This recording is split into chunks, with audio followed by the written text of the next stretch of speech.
નમસ્કાર ગુજરાત। આજે આપણે જોશું 22 ડિસેમ્બર 2024નું મોસ્ટ ઇમ્પોર્ટન્ટ કરંટ અફેર। તે પહેલાં ખાસ કરીને ચેનલ ઉપર નવા હોય તો ચેનલને સબસ્ક્રાઈબ કરી લેવી, વિડીયો પસંદ આવે તો લાઈક કરવો અને તમારા મિત્રો સુધી શેર પણ કરી દેવો। તો ચલીએ આજનો ક્લાસ શરૂ કરીએ આપણે। તો પ્રથમ વખત વિશ્વ ધ્યાન દિવસ 2024 ક્યારે મનાવવામાં આવ્યો? તો 22 ડિસેમ્બરે મનાવવામાં આવ્યો છે આ દિવસ। તો ધ્યાન રાખો આ દિવસ વિશે। અને પ્રથમ વખત છે ભારતે પ્રસ્તાવ પારિત કર્યો હતો એટલે યુએને આ દિવસને મંજૂરી આપી દીધી। તો વિશ્વ ધ્યાન દિવસ 2024ની વાત કરીએ તો સંયુક્ત રાષ્ટ્રએ 21મી ડિસેમ્બર 2024ની પ્રથમ વિશ્વ ધ્યાન દિવસ તરીકે નિયુક્ત કર્યો છે। આની થીમ તો કે વૈશ્વિક શાંતિ અને સંવાદિત માટે ધ્યાન છે। જ્યારે યુનાઇટેડ સ્ટેટ ઓફ અમેરિકા ન્યૂયોર્કમાં સંયુક્ત રાષ્ટ્રના જે મુખ્યાલયમાં ભારત કાયમી મિશન દ્વારા એક વિશેષ કાર્યક્રમનું આયોજન કરવામાં આવી રહ્યું છે આના અંતર્ગત। અને પ્રખ્યાત ભારતીય આધ્યાત્મિક નેતા અને આર્ટ ઓફ લાઈફ ફાઉન્ડેશનના સ્થાપક શ્રી રવિશંકર ખાસ કરીને કાર્યક્રમમાં મુખ્ય અતિથિ છે। તો આના સિવાય એટલી માહિતી પણ યાદ રાખવી આ વિશ્વ ધ્યાન દિવસ નિમિત્તે। ત્યારબાદ તો કે આપણે ડિસેમ્બરના દિવસો તો કાયમી જોઈએ, પણ આ વખતે એવા દિવસો જોઈએ જે પ્રથમ વખત ઉજવવા અથવા તો આ વખતે ઉજવવાની શરૂઆત કરી હોય એટલે એવા દિવસો જોઈએ। તો બંધારણનો હત્યાનો દિવસ 25 જૂને ઉજવવામાં આવે છે। આંતરરાષ્ટ્રીય રમતગમત દિવસ 11 જૂને ઉજવવામાં આવે છે। આંતરરાષ્ટ્રીય બટાટા દિવસ 30 મેએ ઉજવવામાં આવે છે। વિશ્વ ફૂટબોલ દિવસ 25 મેએ ઉજવવામાં આવે છે। યુનાઇટેડ નેશનલ જનરલ એસેમ્બલીએ 24મી મે છે એને આંતરરાષ્ટ્રીય મારખોણ દિવસ તરીકે જાહેર કર્યો હતો। અને યુએનએ 26 નવેમ્બરને વિશ્વ ટકાઉ પરિવહન દિવસ તરીકે જાહેર કર્યો હતો। રાષ્ટ્રીય ડોલ્ફિન દિવસ 5 ઓક્ટોબરે મનાવવામાં આવે છે। ઇમામોફિબિયા દિવસ 15 માર્ચે મનાવવામાં આવે છે। ફ્રેન્ડશિપ ડે 6 ડિસેમ્બરે મનાવવામાં આવે છે। આંતરરાષ્ટ્રીય રોગશાળા તૈયાર દિવસ 27 ડિસેમ્બરે મનાવવામાં આવે છે। નેશનલ સ્ટાર્ટઅપ ડે જે 16 જાન્યુઆરીએ મનાવવામાં આવે છે। અને સૂર્ય દિવસ જે 23મી જાન્યુઆરીએ મનાવવામાં આવે છે। વીર બાળ દિવસ 26 ડિસેમ્બરે મનાવવામાં આવે છે। પાર્ટીશન ઓર્સમ મેમોરિયલ ડે 14 ઓગસ્ટે મનાવવામાં આવે છે। આદિવાસી ગૌરવ દિવસ 15 નવેમ્બરે મનાવવામાં આવે છે। જેવલિન થ્રો ડે 7 ઓગસ્ટે મનાવવામાં આવે છે। આંતરરાષ્ટ્રીય મહિલા ન્યાયાધીશનો દિવસ 10મી માર્ચે મનાવવામાં આવે છે। અને રાષ્ટ્રીય અવકાશ દિવસ 23 ઓગસ્ટે મનાવવામાં આવે છે। આંતરરાષ્ટ્રીય સંભાળ અને સહાય દિવસ 29 ઓક્ટોબરે મનાવવામાં આવે છે। આંતરરાષ્ટ્રીય બાયોસ્ફિયર રિઝર્વ ડે 3 નવેમ્બરે મનાવવામાં આવે છે। અને હૈદરાબાદનો મુક્તિ દિવસ 17 સપ્ટેમ્બરે મનાવવામાં આવે છે। આ એવા દિવસો છે જેની શરૂઆત જ કરી હોય કોઈ કારણોસર, તો એ દિવસો જોઈ લીધા આપણે। ત્યારબાદ તો કે કયા દેશને ભારતમાં રાજદૂત તરીકે શંકર શર્માની પુનઃનિયુક્ત કરી છે? તો નેપાળમાં ભારતના જે રાજદૂત તરીકે બનાવવામાં આવ્યા છે શંકર શર્માને। તો ભારતમાં રાજદૂત તરીકે શંકર શર્માની પુનઃનિયુક્તિ કરી છે નેપાળ દ્વારા। તો શંકર પ્રસાદ શર્મા જેમણે ગયા મહિને ભારતના નેપાળના રાજદૂત તરીકે નિયુક્ત કર્યા હતા તેમને પાછા બોલાવી લીધા અને પાછી તેની નિમણૂક કરી દીધી, જે નવી દિલ્હીમાં તેમનું પદ ફરીથી નિયુક્ત કરવામાં આવ્યું છે। તો ખાસ કરીને બોલાવ્યાને પાછા મૂક્યા એવી રીતના કંઈક છે, તો યાદ રાખવા સસ્સા મર્યા હતા એટલા માટે। ત્યારબાદની થોડીક નિયુક્તિ જોઈ લઈએ તો સતીશ કુમાર રેલવે બોર્ડના નવા ચેરમેન અને સીઈઓ બન્યા। દિનેશ કુમાર ભાટિયા બ્રાઝિલમાં ભારતના રાજદૂત બન્યા છે। અરવિંદસિંહ સાહની ઇન્ડિયન ઓઇલના ચેરપર્સન બન્યા છે। ડૉક્ટર નીના મલ્હોત્રા સ્વીડનમાં ભારતના રાજદૂત બન્યા છે। કે સંજય મૂર્તિ હાલના કેગ છે। સ્મિત સિલ્વા જે એસીસી અધ્યક્ષ બન્યા છે। તો ખાસ કરીને આ નિયુક્તિ પર યાદ રાખવી આની સાથે। ત્યારબાદ કયા દેશમાં ભારત સાથે મળી અને રાષ્ટ્રપતિ ભવન પાસે વિશ્વનું સૌથી મોટું મ્યુઝિયમ, જે આપણે જાહેરાત તો ક્યારની કરી દીધી કે એનું નામ ને બધી હું રાખવાનું છે, ક્યાં બનાવવાનું છે, પણ એમાં એક પાર્ટનર કન્ટ્રી તરીકે આવ્યો છે ફ્રાન્સ। એ બંને સાથે મળી અને આ નિર્માણ કરશે મ્યુઝિયમનું। તો ફ્રાન્સ ભારતના રાષ્ટ્રપતિ ભવન પાસે વિશ્વનું સૌથી મોટું મ્યુઝિયમ બનાવશે। યુગીન ભારત રાષ્ટ્રીય સંગ્રહાલય જેનું નામ છે આ મ્યુઝિયમ ભારત વાર્તા કહે છે, એટલે કે ભારતની વાર્તા કહે છે, જે પણ 5000 વર્ષથી વધુ સમયગાળાની આ વાર્તા કહે છે। વિદેશ મંત્રી એસ જયશંકરે કહ્યું ભારત અને ફ્રાન્સ તેના મહાન રાષ્ટ્રીય મહત્વના પ્રોજેક્ટ જે તરીકે ઓળખવામાં આવશે અને ફ્રાન્સે આના ઉપર હસ્તાક્ષર કર્યા। એક મ્યુઝિયમ જે વિશ્વનું સૌથી મોટું મ્યુઝિયમ છે તો કે રાયસીન હિલ્સ પર સ્થિર હશે અને રાષ્ટ્રભવન નજીક જ હશે, એટલે કે એની સામે જ બનાવવામાં આવશે આ મ્યુઝિયમ. અને આનું નામ તો કે યુગ યુગીન ભારતીય રાષ્ટ્રીય સંગ્રહાલય નામ આપવામાં આવ્યું છે. તો ખાસ કરીને આટલી માહિતી યાદ રાખવી. ફ્રાન્સ સરસામાં રહ્યું છે તો એના વિશે માહિતી લઈએ. કેપિટલ પેરિસ છે. પ્રેસિડેન્ટ તો કે ઇમેન્યુઅલ મેક્રોન છે. અને પીએમ હમણાં જ નવા બન્યા છે ફ્રાન્કોઇસ બાયરોન. તો ખાસ કરીને એટલી ફ્રાન્સ વિશે માહિતી યાદ રાખવી. ત્યારબાદના થોડાક મ્યુઝિયમો જોઈ લઈએ. તો લખનઉમાં દેશનું પ્રથમ નેવલ બ્લેવલ મ્યુઝિયમ બનાવવામાં આવી રહ્યું છે. અને દેશનું પ્રથમ ડિજિટલ નેશનલ મ્યુઝિયમનો શિલાન્યાસ કરવામાં આવ્યો હતો હૈદરાબાદ ખાતે.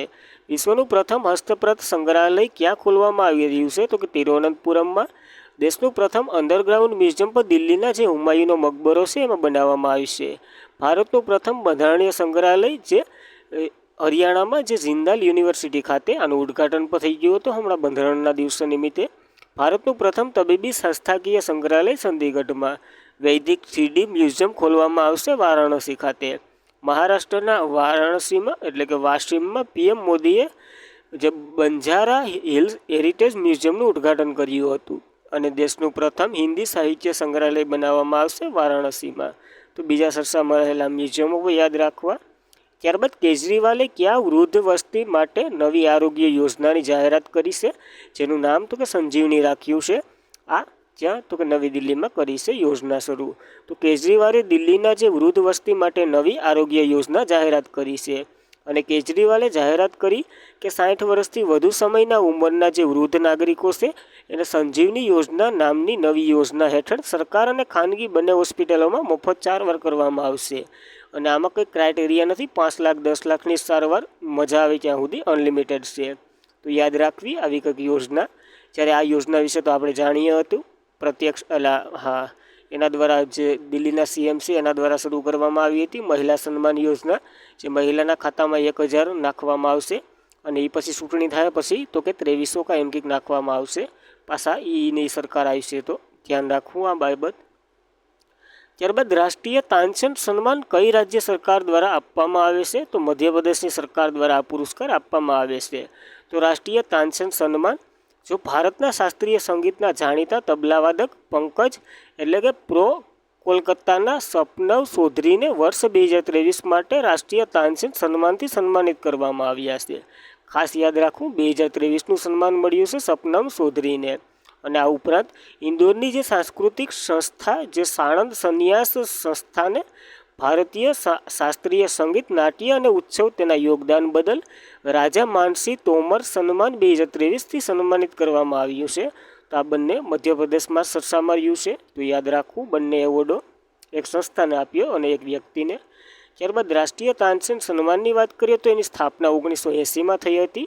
આમાં તો કે 5 લાખનું પૈસા માનક વેતન અને પ્રશસ્તિપત્ર અને શાલ શ્રીફળ વગેરે અર્પણ કરવામાં આવે છે. સંગીતના સમ્રાટ તાનસેનના નામ ઉપર મધ્યપ્રદેશ સરકાર દ્વારા એવોર્ડ આપવામાં આવે છે. તો ખાસ કરીને એટલી માહિતી યાદ રાખવી એવોર્ડને લગતી. ત્યારબાદના થોડાક એવોર્ડો જોઈ લઈએ. તો 2023માં કાલિદાસ સન્માન જે પણ મધ્યપ્રદેશની સરકાર આપે છે રઘુપતિ ભટ્ટને મળ્યું છે. વિભવ તાલુકદારને હેમિસ મેમોરિયલ એવોર્ડ મળ્યો છે. સખારાવ પુરસ્કાર જે મારિયા કોરિન મચાડો અને એડમોલ ગોન્ઝાલેસને મળ્યો છે. સન્મંતા હાર્વેને એનું પુસ્તક ઓર્બિટર માટે બુકર પ્રાઇઝ મળ્યો છે 2024નો. મારિયા વિક્ટોરિયા જુયાનને તો કે એસ્ટિયર્સ ગાર્ડિયન નર્સ એવોર્ડ 2024 મળ્યો છે. ફિલિપ્સ નોયર જે સત્યજીત રે લાઇફટાઇમ અચીવમેન્ટ એવોર્ડ મળ્યો છે. સૂર્યબાલાને 34માં વ્યાસ સન્માન કોણ દેશકાવાસી વેણુકી ડાયરી માટે મળ્યો છે. સાહિત્ય અકાદમી દ્વારા કાલ જ પુરસ્કારો એડ કર્યા. હિન્દીમાં ગગન ગિલને મેં જબ તક આઈ બહાર. અંગ્રેજીમાં તો કે ઈસ્ટર્ની કિરને સ્પિનર નાઇટ માટે. અને ગુજરાતીમાં તો કે દિલીપ ઝવેરીની પસંદગી થઈ છે. આ પુરસ્કારો યાદ રાખવા તાજેતરના જ. ત્યારબાદ ચોટાલાનું મૃત્યુ થયું છે. તો તે કયા દેશે એની મૃત્યુના માનમાં 3 દિવસીય શોક રાખવાની જાહેરાત કરી છે? તો હરિયાણાના ભૂતપૂર્વ સીએમ રહી ચૂક્યા ચોટાલાનું મૃત્યુ થયું છે. હરિયાણા 3 દિવસીય રાજ્ય શોક રાખશે. તો હરિયાણા સરકારે ગુરુગ્રામમાં અવસાન પામેલા ભૂતપૂર્વ મુખ્ય પ્રધાન ઓમ પ્રકાશ ચોટાલાને સન્માનમાં શુક્રવારથી 3 દિવસીય રાજ્ય શોક રહેશે આવું જાહેર કર્યું છે. તો યાદ રાખવું. અને હરિયાણાની વાત કરીએ તો કેપિટલ ચંડીગઢ છે. સીએમ તો કે નાયબ સૈની છે અને ગવર્નર તો કે બદાદ્રુ દત્તાત્રેય છે. તો એટલી હરિયાણાની બેઝિક માહિતી પણ યાદ રાખવી. ત્યારબાદ કયો દેશ પેરા એથ્લીટ વર્લ્ડ ચેમ્પિયનશિપ 2025ની યજમાની કરશે? તો આ યજમાની ભારત પાસે છે અને ભારતમાં નવી દિલ્હીમાં આ ગેમો યોજાવાના છે. તો નવી દિલ્હીમાં પેરા એથ્લેટ વર્લ્ડ ચેમ્પિયનશિપ 2025ની યજમાની કરશે. આનું આયોજન તો કે ભારતમાં પ્રથમ વખત થઈ રહ્યું છે. જ્યારે આની આવૃત્તિની વાત કરીએ તો 12મી આવૃત્તિ છે. પેરા એથ્લેટ વર્લ્ડ ચેમ્પિયનશિપ વિશ્વનો સૌથી મોટો સિંગલ્સ પેરા સ્પોર્ટ ઇવેન્ટ અને જેલન્સ એન્ડ સ્ટેડિયમ એટલે કે જવાહરલાલ નહેરુ સ્ટેડિયમ ખાતે 24 સપ્ટેમ્બરથી 5 ઓક્ટોબર 2025 દરમિયાન આનું આયોજન થવાનું છે. તો તો ઘણી વાર છે, આ વખતના જે અત્યાર સુધીના પેપરો લેવા છે એમાં એકને એક પ્રશ્ન છે આજ. ત્યારબાદ વર્લ્ડ પેરા એથ્લેટ નવી દિલ્હીમાં વર્લ્ડ પેરા એથ્લેટ ગ્રાન્ડ પિક્સની યજમાની કરવામાં આવશે અને પણ આ પુરસ્કારો પણ આપવામાં આવશે. અને આ સ્પર્ધા 11થી 13 માર્ચ 2025 દરમિયાન જવાહરલાલ નહેરુ સ્ટેડિયમ નવી દિલ્હી ખાતે જ યોજાવાની છે. તો પહેલાં પુરસ્કારો આપશે, પછી તો કે ઇવેન્ટો રમાશે, એવું કંઈક છે, તો યાદ રાખવું. ત્યારબાદ આવી જ થોડીક ગેમો જોઈ લે જે હમણાં સરસામાં રહ્યું હોય અથવા તો યોજાવાની હોય. તો 38મી નેશનલ ગેમ 2025 ઉત્તરાખંડમાં યોજાશે. આનો માસ્કોટ શું છે કોમેન્ટ કરી દઉં. 2024માં વિશ્વ પીટબોલ ચેમ્પિયનશિપ શ્રેણી તો કે ભારતમાં યોજાશે. 2025માં વર્લ્ડ ટીટી ચેમ્પિયનશિપ દોહા કતારમાં યોજાશે. કોમનવેલ્થ ગેમ જે 2026માં 23મી આવૃત્તિ ગ્લાસ્કો સ્કોટલેન્ડ ખાતે યોજાશે. અને એશિયન ગેમ 20મી 2024ની જાપાનમાં યોજાશે. જ્યારે ફિફા વર્લ્ડ કપ 2034નો સાઉદી અરેબિયામાં અને 2026નો ક્યાં યોજાવાનો છે કોમેન્ટ કરી દઉં. ત્યારબાદ ગોવા મુક્તિ દિવસ ક્યારે મનાવવામાં આવે છે? તો કે 19 ડિસેમ્બર 1961 મનાવવામાં આવે છે આ દિવસ. તો ગોવા મુક્તિ દિવસ 2024ની વાત કરીએ તો આ દિવસ સ્વાતંત્ર્ય પ્રાપ્ત કરવા માટેના જે લડનારના તમામ સ્વાતંત્ર્ય સેનાનીઓના સંઘર્ષ અને સ્થિતિસ્થાપક અને લડતરની ઉજવણી કરવા માટે આ દિવસની ઉજવણી કરવામાં આવે છે. જે ગોવામાં લિબર્ટી જે ડે પોર્ટુગલ શાસન 451 વર્ષના અંતથી યાદમાં આ ઉજવણી કરવામાં આવે છે. જ્યારે અંગ્રેજો તો ભારત છોડીને ક્યારના વયા ગયા હતા, પણ આ પોર્ટુગલે ગોવા મૂક્યું નહોતું. 19 ડિસેમ્બર 1961 આ મૂક્યું હતું.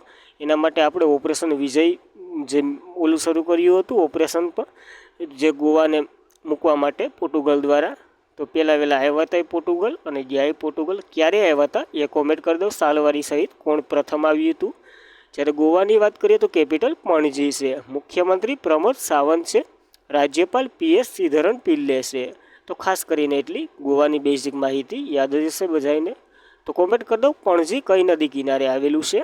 મંડોવી નદી કિનારે છે, તો એ પણ યાદ રાખવું. એ રેટિંગ બહાર પાડ્યો છે 2024નો. તેમાં ભારતીય પુરુષ ટીમ કયા સ્થાન ઉપર છે?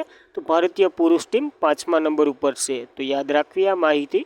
જ્યારે મહિલા તો કે ટોપ 10માં આવેલી છે, એટલે કે 10મા અથવા તો 9મા નંબર ઉપર છે. 1-2 આર્ટિકલ ફફરા પણ બધીમાં કોઈ મહિલાનું સ્થાન પરફેક્ટ નથી, એટલે નક્કી ન લેવું. પરીક્ષામાં આવે તો 9-10માંથી ગમે એ તમારે ભગવાનનું નામ લઈને રેટિંગ આપી દેવો. તો હોકી રેટિંગ ભારતીય પુરુષ ટીમે વર્ષના અંતે 5મા સ્થાન ઉપર છે, જ્યારે મહિલા ટોપ 10માં છે. જ્યારે ભારતીય પુરુષ હોકી જે FIS વિશ્વ રેન્કિંગ 5મા નંબર ઉપર ઉત્કર્ષ વર્ષના અંત કરાયો. અને જ્યારે મહિલા ટીમે ગુરુવારે આંતરરાષ્ટ્રીય હોકી ફેડરેશન દ્વારા જારી કરાયેલ નવીનતમ અપડેટમાં 9મા સ્થાને છે. તો આ નવીનતમ અપડેટમાં 9મા સ્થાને છે, નકર 10મા સ્થાને હતું. તો 9મો ખાસ કરીને યાદ રાખવો. અને ઓલિમ્પિક ચેમ્પિયનશિપ પ્રથમ નંબર ઉપર નેધરલેન્ડ છે. પોઈન્ટની આપણે કંઈ જરૂર નથી. ભારત 5મા નંબર ઉપર છે પુરુષમાં, મહિલામાં 9મા નંબર ઉપર છે અને પ્રથમ નંબર ઉપર નેધરલેન્ડ દેશ છે. તો ખાસ કરીને એટલી માહિતી યાદ રાખવી. જ્યારે ઇન્ટરનેશનલ ફેડરેશન હોકીની વાત કરીએ તો તેમની રચના 1924માં થઈ હતી. મુખ્ય મથક લોસન સ્વિટ્ઝરલેન્ડમાં છે. વડા તો કે મોહમ્મદ તૈયબ ઇકરમ છે. જ્યારે 1928માં ભારત FISનો સભ્ય બનનાર પ્રથમ એશિયાનો દેશ બન્યો હતો. જ્યારે હોકી ઇન્ડિયાના પ્રમુખ દિલીપ તિર્કી છે. અને એશિયન હોકી ફેડરેશનનું મુખ્ય મથક કુઆલાલંપુર મલેશિયામાં આવેલું છે. એની ટોપ એટલે કે ટ્રોફી અને હોકીના કપની વાત કરીએ તો Azlan Shah cup, Aga Khan cup, Dhyan Chand cup, Rangaswamy cup, Scindia cup, Ranjit Singh cup, Benton cup અને ઇન્દિરા કપ વગેરે રમવામાં આવે છે.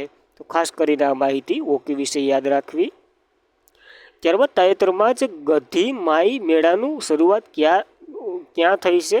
તો કે નેપાળમાં ઉજવવામાં આવે છે મેળો. તો તો જોઈએ તો ગધીમાઈ જે નેપાળમાં પશુ બલિના ઉત્સવ પર પ્રતિબદ્ધ હોવા છતાં પણ આગળ વધી રહ્યો છે, એટલે કે આ ઉજવાય છે અને 5 વર્ષમાં એકવાર આ મેળો ઉજવવામાં આવે છે। આમાં અસંખ્ય પશુઓની બલિ દેવામાં આવે છે, ગણ્યા વગરના, મજા આવે એની બલિ આપી દે।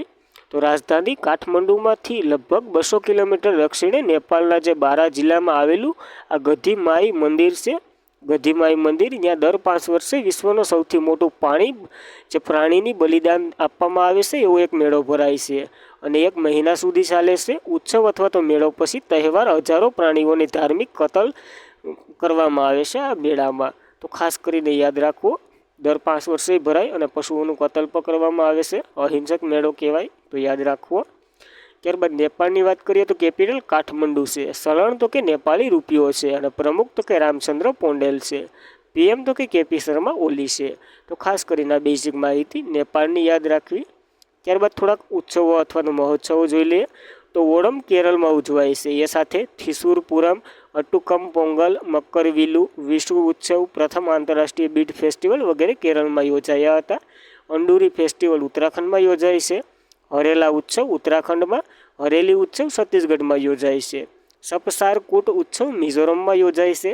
હોજાગીરી ઉત્સવ ત્રિપુરામાં યોજાય છે। હોર્નબિલ ફેસ્ટિવલ નાગાલેન્ડમાં યોજાય છે। આ વખતે 25મું વર્ષ અથવા તો સિવિલ જ્યુબિલસ ઉજવ્યું છે, જેમાં પાર્ટનર કન્ટ્રી તરીકે વેલ્સ ને જાપાન ને અમેરિકા ને ઘણાય પછી તો એડ થયા હતા। પાકેયામાં હોંગબિલ ફેસ્ટિવલ અરુણાચલ પ્રદેશમાં યોજાય છે। થિસુઈ લીલી ફેસ્ટિવલ મણિપુરમાં યોજાય છે અને લોસંગ ફેસ્ટિવલ લદ્દાખ અથવા તો અરુણાચલ પ્રદેશ બંનેમાં યોજવામાં આવે છે। તો ખાસ કરીને આ ઉત્સવ મહોત્સવ પણ આની સાથે યાદ રાખવા। અને આજના માટે એટલું જ હતું। ખાસ કરીને વિડીયો પસંદ આવે લાઇક કરો, તમારા મિત્રોને શેર કરો અને ચેનલને સબસ્ક્રાઈબ ન કરી હોય તો સબસ્ક્રાઈબ કરવી। એક જરાક પણ માહિતી પસંદ આવતી હોય તો તમારા મિત્રો સુધી શેર કરી દો। Thank you for watching this video. જય હિન્દ, જય ભારત।